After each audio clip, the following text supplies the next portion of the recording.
All right, I think we're live. Nice. All right, everyone. So quickly, what I just told you is the program. The goal is to quickly tell you about what happened on the first half of the year, focus for next quarter, and then we can go through the community question. And good that the chat is working, so you guys can add more question to the first series of questions that we gathered together. So last 6 months, we really focused on the revenue, guys. The goal was really to, pivot from this kind of consulting approach that we had in the past, where we were solving problem for this a large customer like Idea and etc., to building our first product. And that happened with Mid1. I just want to quickly dive into Mid1 in a couple of minutes and tell you what happened with this particular crunch. Then we focused and spent a lot of time, especially Phil, on bringing Crunch on chain. A lot of progress there. We're going to go over it. We made a lot of progress on privacy preserving techniques. We kind of solved some of the issues that were in the field and that we were all thinking about for a very long time. So we're going to quickly touch base on that. Obviously, we continue to work with our strategic partners, Idea, Broad Institute. I'm going to touch base on this. And I'm going to give you the metrics of the community, how the community grow, who is active, how many active users, how many models have been pushed to the platforms. And quickly also on the social media, how much people are following us and are we gaining traction with Crunch, basically. So just on the revenue side of things, the new setup with Crunch, what we really want to build here is instead of having to run one Crunch for one product every time, which doesn't really scale, because every time you have, you build models and you spend a lot of time on building these ML models, and then there is only one product behind that. And just one use case or one customer, let's say, this is what I want to say, one customer, that's the issue. What you want is being able to build a product out of this collective intelligence and out of the crunches. Because when you can build a product, then you can sell that product many times. And if we can sell that product many times, then we have scaling revenue, and all the models that have been gathered can be paid every time we're going to trigger that models to serve one of the customer of that products. And that's really what scales and what we wanted to focus on. And you remember this pivot kind of happened end of last year. And we came up with this idea with Peter of Mid1. And you remember end of last year, beginning of this year, we all worked on this crunch, which was kind of very general time series problem where you had to basically predict where a time series was going next. And this is basically applicable to any type of time series. It's a very general use case, and it's a big success. And actually, with the model we gathered, we built a first POC with one of the largest investment bank. We cannot mention the name, but it's one of the biggest bank and one of the biggest actors of OTC trading for one particular type of asset. We're going to do a full video and a full call with you guys in which we're going to tell you more about the product. But what I can tell at the moment is that during the last 4 months, we built an infrastructure that allows to deploy the model that we gathered on a new type of product, which is behind the bid-ask spread. So what I want to say by that is that instead of being on the buy side, like all the collective intelligence protocol are, on the buy side. And the buy side means you're buying assets, you're buying equity, you're buying, debt, you're buying credit, you're buying types of assets. This is usually hedge funds or investment manager that are on the buy side. The sell side is actually another part of the industry where that is supporting all the buy sides. So it's all the data providers, all the infrastructure providers, all the, there is a huge industry behind that. And this is really where we are at the moment. And it's a much more powerful place because it's a place that can scale a lot. And that is not exposed to alpha decay as much as on the buy side. That is not exposed to this huge competition on open markets where everybody use kind of the same piece of data in order to predict prices. Here we put ourselves in a much better position where we work with that bank, we consume these banks' data, whatever this data is, and we can run your model on an infrastructure that is running at 60 microseconds, so very, very fast, in order to also work on smaller time frame, which is also very important for us, because we have this this problem of figuring out when we actually have a big enough out of sample to know if a model is good or not. This statistically, to get to that point where it's statistically significant, working at lower frequency is very interesting, because we can check if something is working very, very fast. So during this first part of mid one, we collected these models, and we built this proof of concept with this large bank, which is not a proof of concept anymore.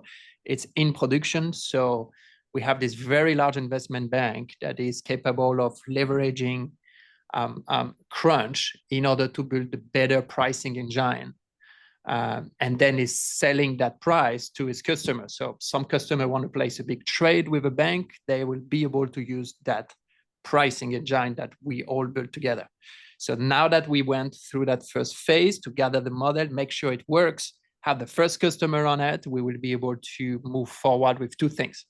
The phase 2 of the game, which is moving away from this kind of static format and goes into continuous payout setup. So you will be able to improve, get a feedback loop, submit multiple models, different solutions, and get regular payouts.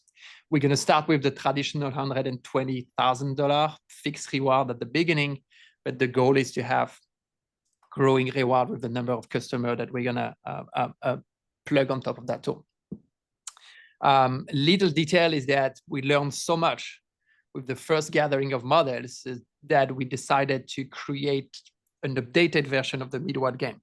So the updated version is called Bird Game. And some of you guys heard about it. Some of you guys had the occasion to work on it, on these tests that we're running internally. But very soon we will be able to release the Bird Game and put together this continuous crunch where we will be powering the pricing engine of these banks with Crunch. It's a big market, guys. We talk about trillion of volume every week for this kind of tools, and there is a lot of place for pricing. So it's an amazing market.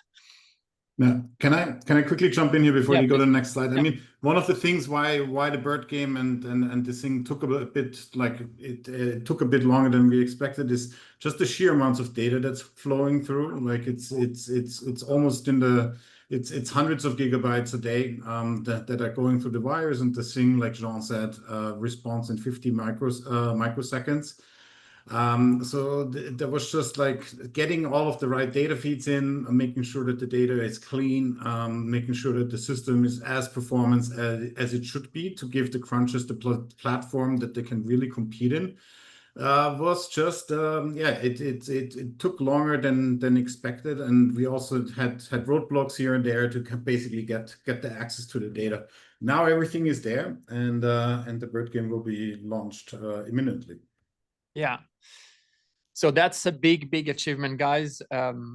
Actually, what we did in the last 4 to 6 months, let's say, is that we launched a completely new enterprise data solution that can power like large bank, but very, very large bank and very big infrastructures.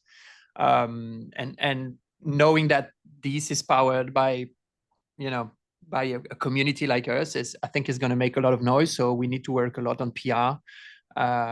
Once we will be able to do so, that's why you have a blurry bank name at the moment, but that is going to take a bit more time. But yeah, congrats on the engineering team and including Philipp's here and Saroj and Peter in shipping this product, because it's just amazing. Now, second part of the game is it's already a performant tool with the models that we gathered, but with Bird Game, we need to take that to the next level.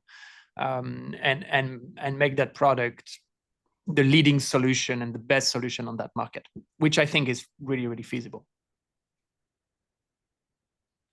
So that is kind of why did we put so much work into that? It's just to back up a little bit, is that we need to have this this product that show the world that Crunch and collective intelligence can power great infrastructure and financial institutions. We already did with the idea of that word and etc. But here we talk about in production tool. Now that this is working, the next step for Crunch is to have the proper Web3 and on-chain rail in order to onboard more project like that and more product like that will be able to build the institutional solutions. And that was the second focus of the last 2 quarters, Philipp. Yeah. So basically the way we're going here is we build out this new protocol on Solana. It's basically like audited. We tested it out with the Bird game in dev mode in the DevNet. But basically the big difference here is that it's continuous data. It's a real market environment. And that also means our contracts and the way we handle things internally has to change. So when we look at this, so let's say this ominous bank that we're talking about would be the customer here in the first step.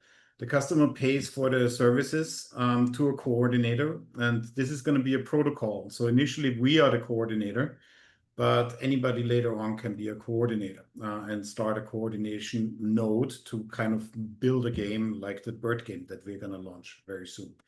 So the customer pays the coordinator some money. The coordinator locks rewards in a contract. You see that number 2 in the contract. So that's basically when a game starts, the money is locked there, and the people in the community can see that this money is not accessible to the coordinator anymore. This is now in the hands of the foundation, so to say, and the crunchers who are going to compete. So this is the contract that we have here. Then the coordinator in step 3 starts the coordination nodes. We are just writing up all of the documentation on how these coordination nodes will run. But basically, we give all of the batteries included, so that it knows how to talk to the blockchain. That's basically inside of the libraries we have already. It also knows how to talk to the model nodes, which are in a separate instance. So the model nodes are run on a separate environment than where the coordinator nodes run. So the 2 parties can never see each other's work, which is also very important. The coordinator nodes also bring all of the data input. So one of the principles that we have is that we take care of all of the MLOps, all of the stuff of like handling data, cleaning data, etc. Like we try to take all of that away so you can come to a competition without having to think around your data pipelines and all of the other things. You really just need to bring the alpha on the model and not think about most of these other components. So the data comes in, it flows through the coordinated nodes, and it then hits your model on your model node. The model node reports back to the coordinator, who then basically takes score of how well all of the model nodes, the predictions were. And then in cadences that the coordinator can define, which means in our case, we're probably going to do a week. So in weekly cadences, there would be checkpoints. We call them checkpoints now. Checkpoints where we take state of like how well did a model run in the last week, for example. That is being relayed to the blockchain, and that then triggers that you can just go to the website and claim the money that you've earned over the last week, basically. So it really is a complete like rethink of how like the old tournaments they work still in the non-live mode, basically with auto samples, etc. But these new kind of tournaments, they can really run on live data, and then it give you real market conditions, and then also pay you out continuously, basically. I think, did I miss anything, Jean? No, I think maybe you can add something on the privacy preserving solution that we. Yeah, we didn't talk about that earlier. So we are looking. So one other part why the blockchain is important here is because it allows us to have one level of indirection, 2 ways. One is that we can run models in trusted execution environments. So these are basically machines where your source, like basically the cruncher themselves launches this machine and has a key to that machine. So to know 100% for sure that nobody else besides the person who holds the key can ever get to the source code. So that's one thing that we're implementing. That's a solution that's really good for high frequency and low latency kind of environments. That's one of the things that we are implementing here, and the blockchain is the ledger that allows this. Basically, you keep the record of your TEE on chain, and basically that secures your trusted execution environment. And then the second solution that we're looking in that is maybe not so great for real-time solutions, but is really like one level further up on encryption and making sure that privacy is preserved is multi-party compute, where we are working together with Archeum in a very similar process. So the blockchain would still be the intermediary where the code gets uploaded to an environment where nobody can ever see the code except of the person that basically uploaded it. But even more importantly with MPC is that the data, be it text or images that goes into the system, is mathematically proven that it cannot be revealed while you can still train on it. So that, like, the problem space that we are dealing with here is that we want to give opportunities and money to crunchers, and we want to get alpha to institutions. But these two parties need to trust each other. And for that, the grease in that machine is that you have really, really good privacy preserving techniques for the data and the models. And yeah, we had 2 spikes on research projects, one for TEE, which is in the later stage of development, and we're looking for a project to really launch it with. And then the MPC, which I personally think is really going to be for medical and like medical. I personally think that kind of medical prediction stuff is ideal for MPC because it just it preserves the privacy on both sides. Mathematically proven does so. Basically, it doesn't even matter. Like even if people hack a machine or two, it's still they still cannot reveal the code or the data that goes into the system. Yeah. Thanks, Philipp. And I think nobody solved that issue still, right? Some project have, you have to submit only predictions, or then you have to update your model all the time, or you have to run your own instance, or etc.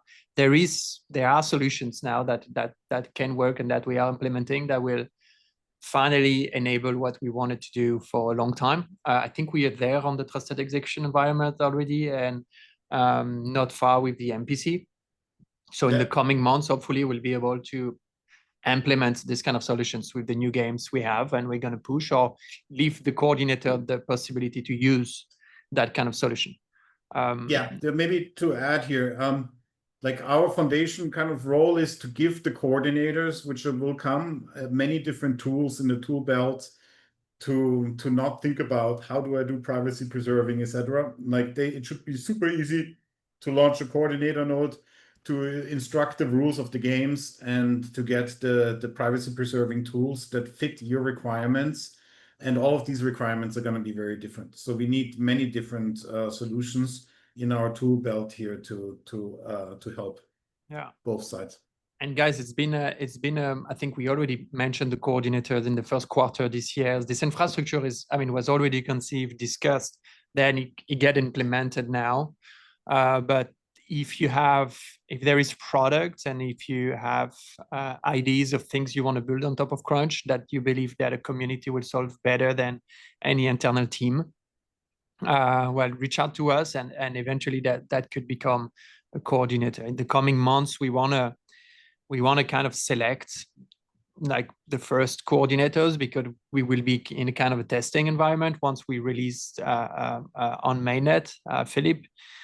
Once we do that, we want to kind of select the use case at the beginning, so we are working with teams that will be able to like perform the testing things and make sure that we are gaining values and we're ready before becoming fully permissionless and anyone can launch a Crunch. Or let me add to this quickly. Yes, so the first version of the protocol really is permissioned still. Like coordinators need to be approved. by the foundation wallet, and we are going to be there with a helping hand to anybody who has a challenge and wants to talk to us to get it up and running, basically. So door is more than open on becoming a coordinator, and we're going to do everything to help, basically. And then, yes, like John said, later on, it's going to be permissionless, where everybody can just grab a coordinator node and get going. I mean, we need to figure out the right coordination and governance system that will be around having new people launching coordination use case, because obviously the last things we would want is having, you know, like stupid use case coming on Crunch, or things that are not resolvable, or things that require data that is non-existent, or things we cannot work on. So we'll fine tune that, and we'll be able to give you a better idea in the coming months before launch. Yeah, my personal opinion here quickly is, like, when you hand select initially, and you know that the use cases are really valid and very thought through and good, that sets the tone for later on. That's also why we chose this approach, to have a permission system initially, where we can basically see what the community has, handpick some challenges out that we think really fit. Because also see it from this perspective, like the problem space is immense. Like you can go into weather, you can go into I don't know, proteins, you can go into sports. Like the prediction space is huge, and initially it's going to be beneficial to have really crisp definition of what the prediction challenge should be, and maybe even narrow it down to a couple of verticals that make sense initially, and leave other verticals open for later on. Mm-hmm. Yes, 100%. All right, next, just next update, I'm gonna accelerate a bit. Yeah, on the strategic partner side, we have this huge partner, Adia Lab and the Eric and Wendy Schmidt Center. We need to continue to deliver these strategic partners and have very strong relationship with them, because if we prove that we are useful to this research center, well, it makes Crunch relevant, right? Because it proves that even if this large research center that has some of the largest research center in their different field needs Crunch, it really means that we are on something and we're performing. So for us, it's kind of a benchmark, let's say. And it's very important for us to continue to work with them. That was one of the main focus. We launched Structural Break challenge this year with Adia Lab. It's an amazing work, and the modeling on that space is also immense. You can apply structural break to anything, basically any type of time series display will eventually display some structural break. So it's an amazing skills to get, and it's amazing to build models on that. I really invite you to do that on the Eric and Wendy Schmidt Center. That was our first biotech, let's say, or bio research subject on Crunch.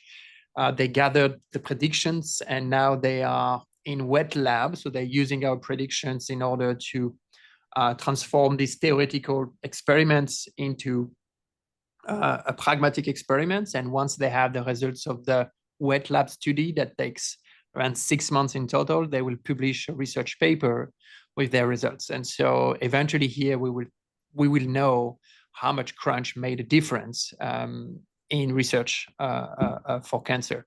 And I think that would be an amazing win if we could have the similar result than what we have with Adia Lab, where we showed that we can do better than what they have internally. That would be really amazing for us.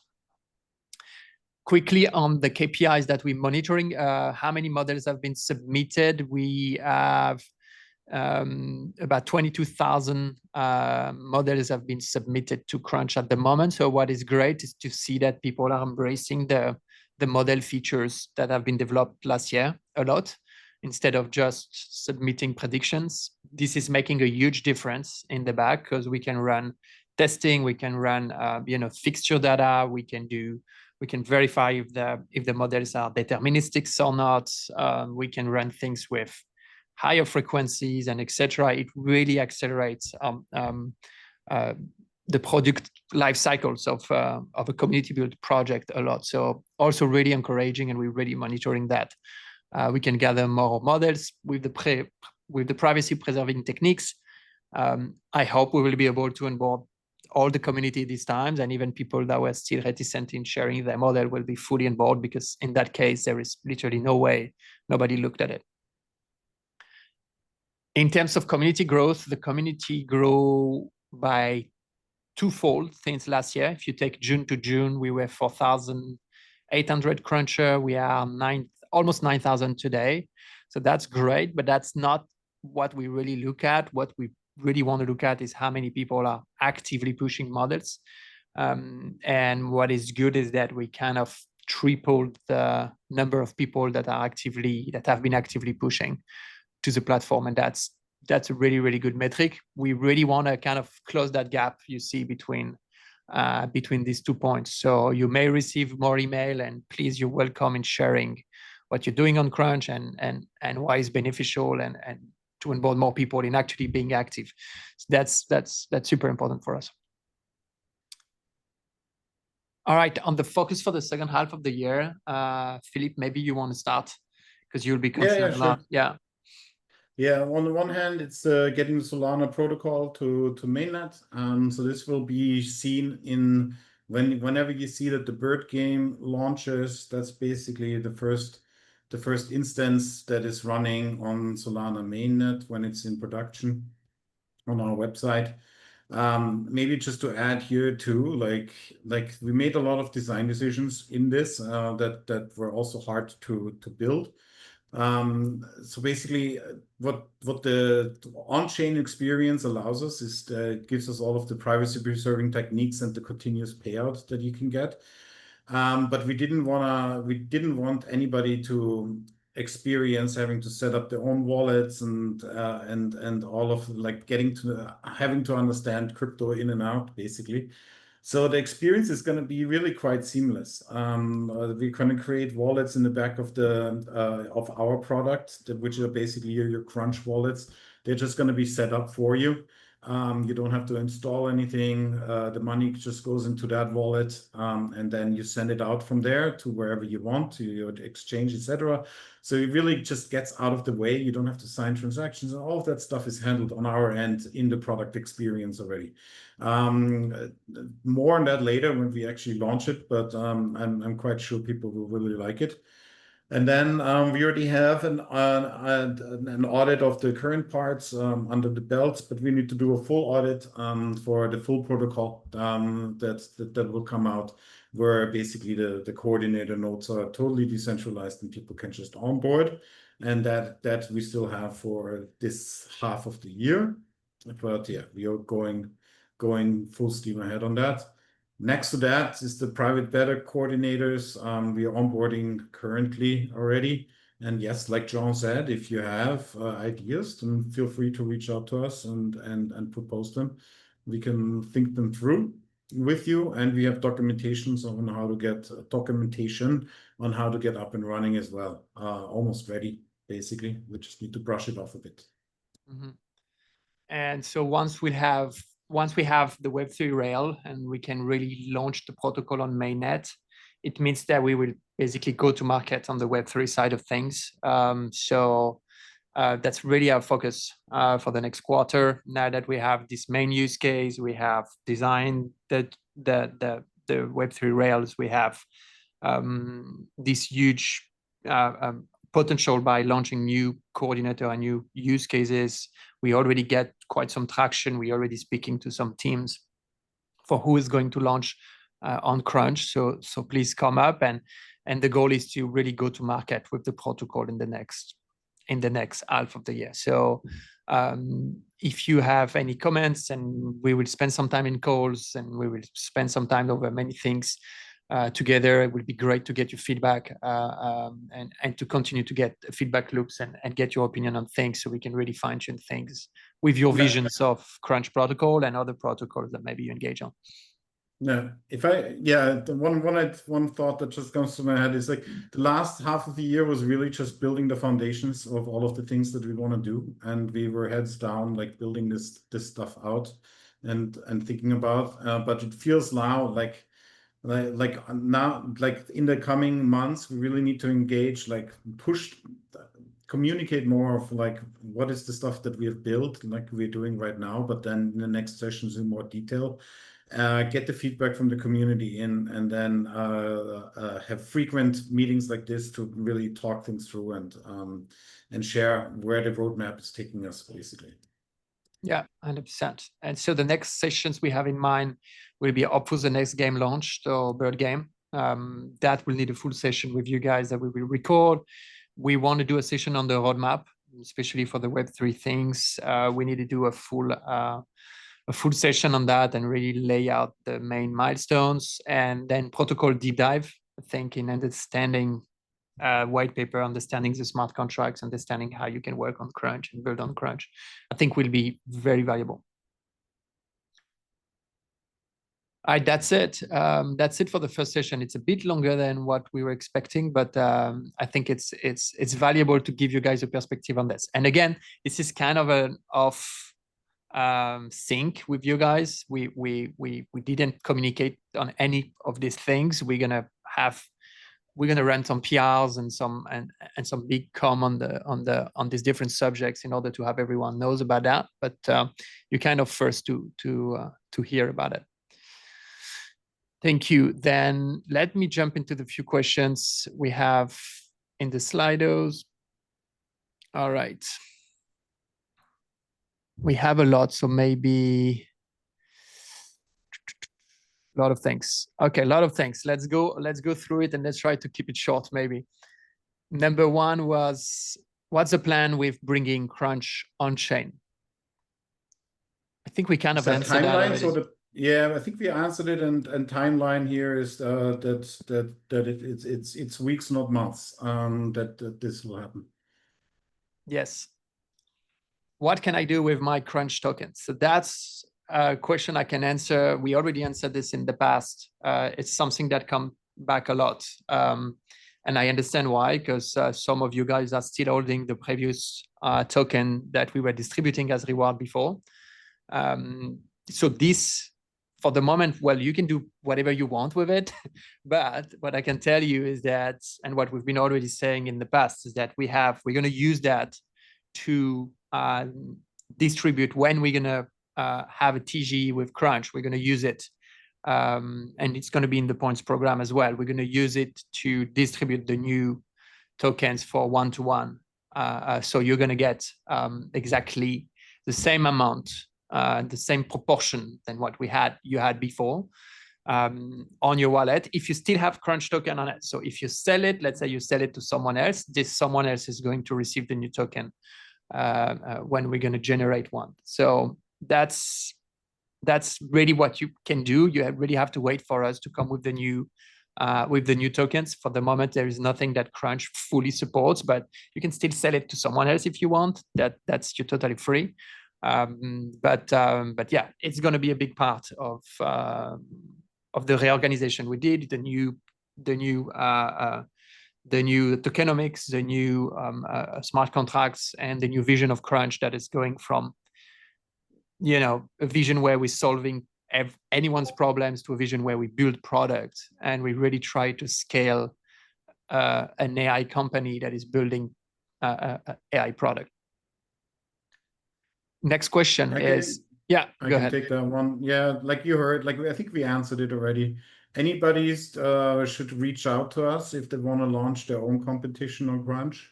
Yeah. We are basically ready to take anybody who wants to do that, and we can help people get up and running.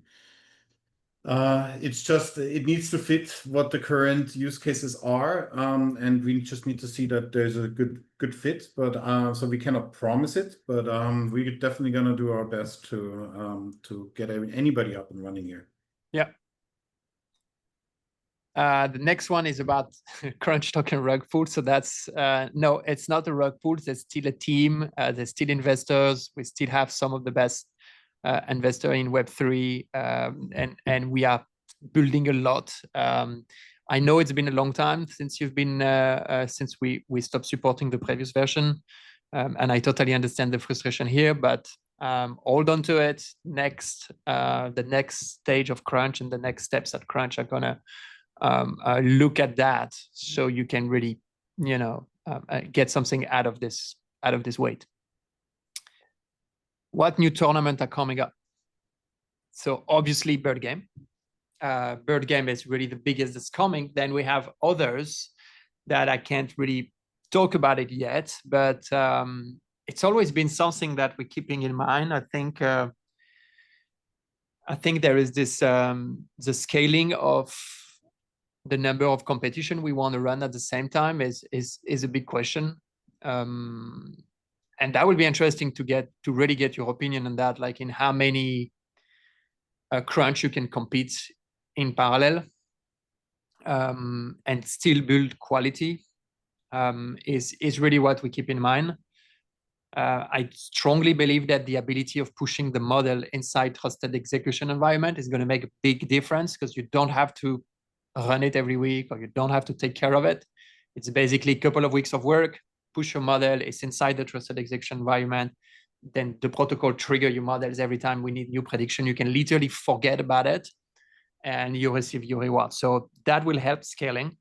So I think we'll be able to have more competition on the platform, but we're always conscious of, how much time you have and how much time you can spend on it to really build something of quality. So we try to go slowly here. Yeah, and I think it needs to go hand in hand. Like we need to now, like the setup is done. It needs to go more crunchers, more competitions, more money flowing into the protocol leads to more crunchers. Like the two sides need to kind of go up step by step on each side. So I don't think we can, like if we would have 100 tournaments, then we wouldn't have enough people to cater to all of these different use cases. So it's going to be a growing, side-by-side growing here for the coming months. Next question, will you add more language to Crunch soon? Yeah, why not? I mean, Enzo has been struggling to add Chinese. To be honest, he was kind of tough. He had to redo a map of the overall website and put a translation with it. I think it's not gonna like adding more language, but yeah, we can add as many languages as you guys want. It just is it really necessary? It's really the question we try to ask ourselves. We knew that there is more and more people coming from China that are participating into Crunch, so that was a need. Now we should look into the data and see what language. Maybe we can run some poll and see what will be the next language. Should it be something like Japanese? Should it be something like I don't know. There's so many options here. It's difficult to do a lot of things, because then you need to support all the language, right? And then it becomes kind of cumbersome. Every time you want to change one word on the website, you need to change it in 30 different dictionary, basically. Will I need to have experience with blockchain to be able to use Crunch? Maybe Philipp, you take this one. Yes, I think I answered that earlier. Our idea is that people who want to do machine learning probably don't love the fiddling around with wallets and figuring out how to land a transaction on chain, would be my honest opinion. So we try to take all of this stuff away and make it super simple for anybody, except if you're a coordinator. Then you will need to know how to do some basic things on chain. But then again, we give CLIs and other tools to kind of help you with that as well. Yeah, we really just use blockchain for getting funds distributed and having the state managed. So everybody knows it's a transparent system and everybody knows what the scores, what the models are running. It's transparent on chain. So it's we want to create a fair field, basically. And the state that we have for all of the models running and how models feed into coordinators, etc., it's going to be stored on chain. What is Bird Game exactly? So I don't want to answer that exactly question now, because it needs a full session. It's a beautiful game, and it's basically the V2 of Mid-1. It's very. I have a one sentence description that doesn't give too much away, but okay, go ahead. Yeah, It's a blend of strategy, live data, and statistical forecasting. Nice. Let's answer the question like that. Yeah, how can I swap my Crunch token? We already answered that question. You need to wait. Am I allowed to use Cursor and ChatGPT to help me participate? Yeah, of course. Of course. Just be careful if you want to use it literally in your loop inside your. If you submit code, and then you need to use ChatGPT API. Basically, now it's not supported because once you publish code, you are inside a Docker that is hermetic to internet. Why? Because we pay for compute now, so we don't want to have people that are, pushing something and then basically use our compute to run ChatGPT for another business. You see what I mean? So for the moment, it's once we will be able to eventually plug decentralized compute or do these kind of things, or have people provide their own compute power here, then eventually it will be much easier.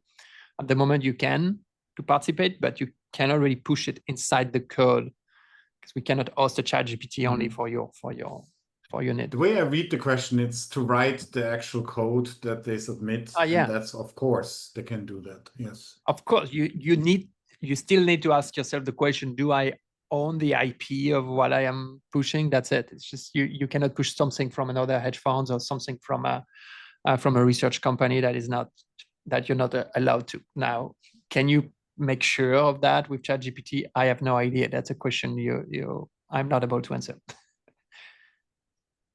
When will the final autoimmune disease leaderboard be live? Good questions. We answered it a bit before. It's we don't have the exact date, but it's a 6 months process, more or less. So I think it's probably around maybe 2 or 3 more months by the end of the year, let's say. I mean, you have to think about the fact that they are literally, like sensitizing the predictions that we made in the lab. So it's taking time.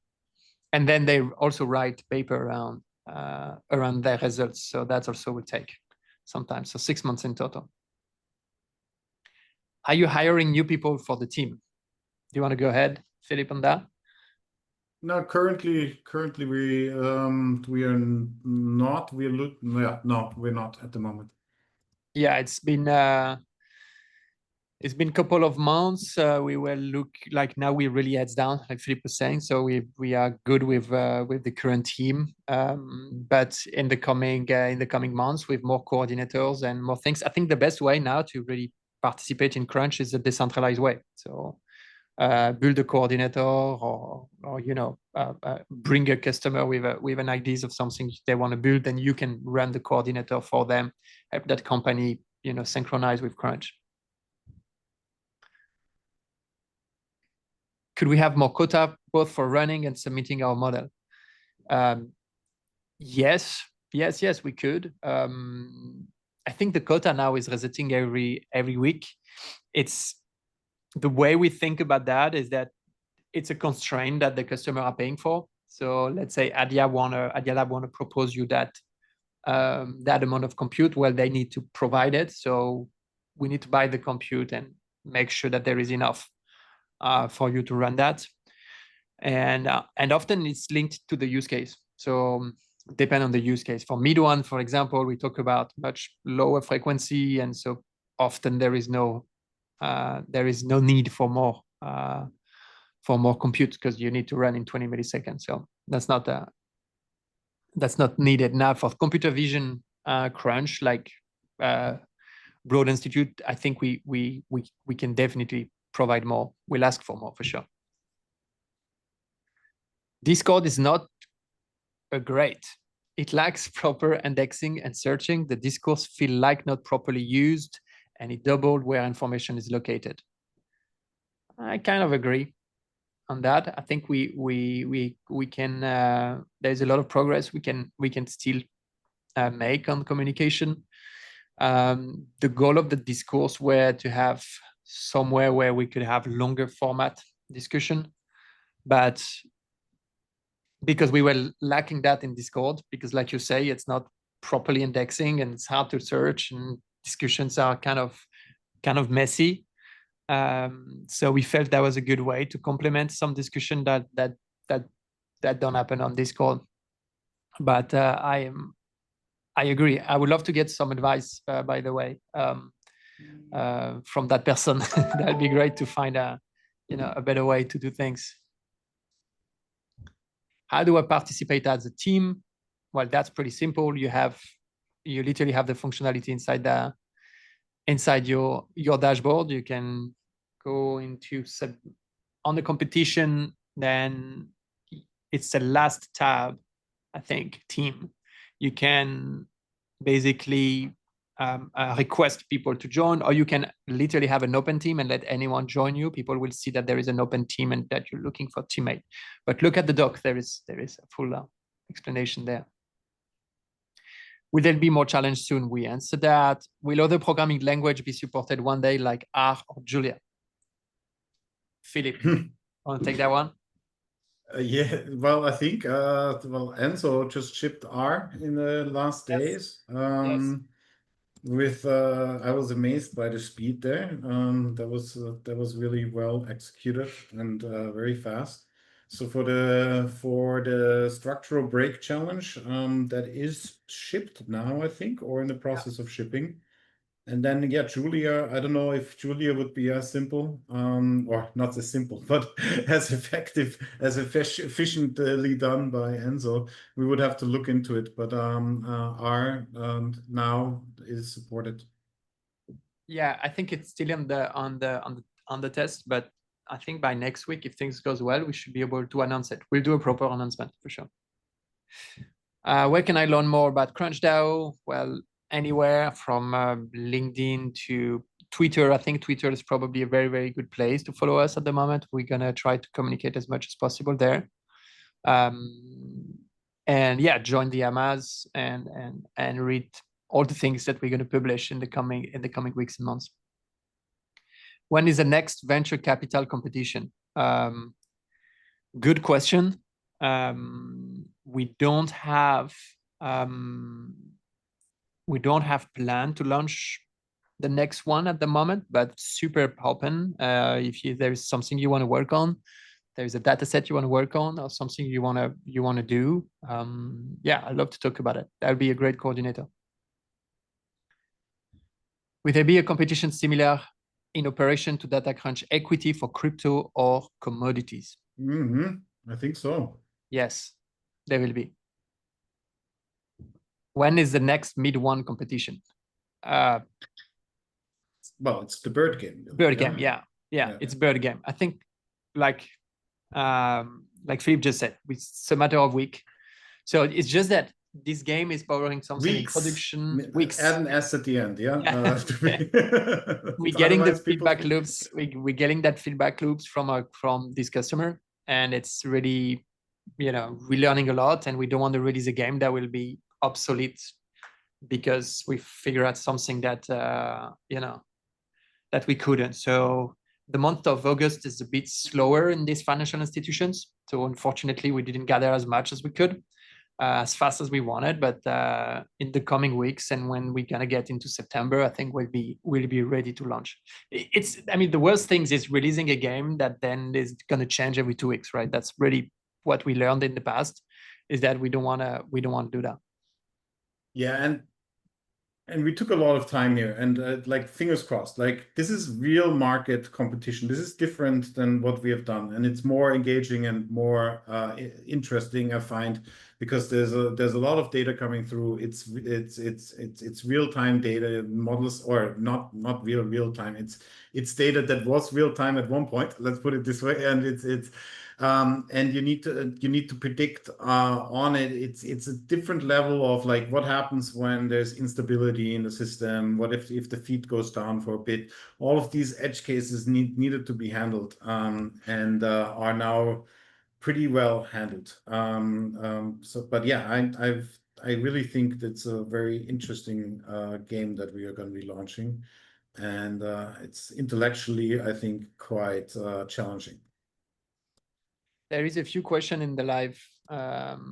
Yeah, cool. Yeah, I just see crew that just changed, that just selected a question. I was thinking about having some cruncher to participate in team.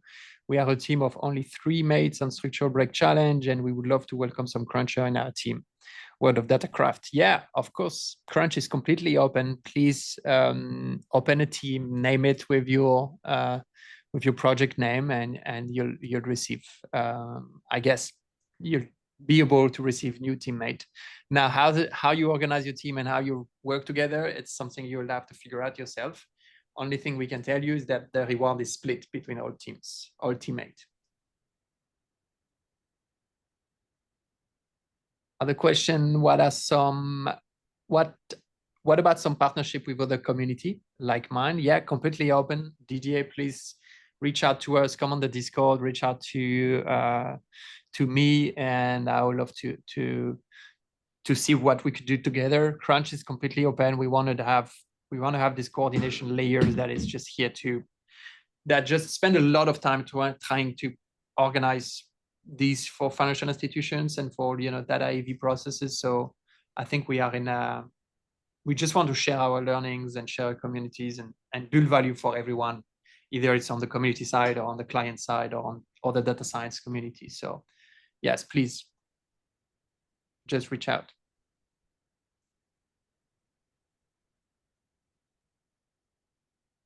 All right. These questions coming in on the website you should. I think that was the last one. It's 12:56. If we don't have more questions, I think that will be a wrap. And yeah. We see you guys. We'll see you guys at the next sessions, probably on Bird Game or on roadmaps. We'll see what will come first, but we'll give you a bit of time so we can gather questions and etc. Thank you so much, guys. Have a good day. Bye-bye. Thanks, everybody.